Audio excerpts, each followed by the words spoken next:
बिस्मिल्लाहिर्रहमानिर्रहीम। अस्सलाम वालेकुम नाज़रीन, आप तकरार प्रोग्राम देख रहे हैं। मैं इमरान ख़ान हूँ। ये मैंने काफ़ी अरसे के बाद जुमला बोला तकरार, क्योंकि मैंने ये प्रोग्राम जो है वो एक्सप्रेस से क्विट किया था जनरल इलेक्शन 2018 के बाद। फिर मैं एक और टीवी चैनल पे प्रोग्राम करता रहा हूँ और उसके अलावा फिर मैंने अपना सोशल मीडिया के ऊपर भी प्रोग्राम शुरू किया।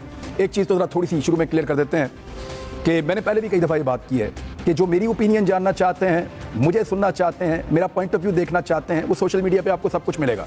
मैं बहुत खुल के वहाँ बात करता हूँ और सबको पता है। जहाँ पे क्योंकि मुख्तलिफ पोलिटिकल पार्टीज़, मुख्तलिफ तज्ज़ियाकार, मुख्तलिफ किस्म के लोग हैं, वो आते हैं, उनकी अपनी अपनी ओपिनियन होती है, तो हम उनकी ओपिनियन से लोगों को रोशनास करवाने की कोशिश करते हैं, उनकी चीज़ें सामने रखते हैं। कई लोग अपने आप को एक्सपोज करके जाते हैं, कई लोग दूसरों को एक्सपोज करके जाते हैं, और कई लोगों को हम बाद औक़ात कोशिश करते हैं एक्सपोज कर दें, और कई लोग हमें भी एक्सपोज कर जाते हैं। तो ये ऐसे ही चलता रहता है और ऐसे ही चलता रहेगा। एक दोबारा सफ़र का आगाज़ किया है एक ब्रेक के बाद।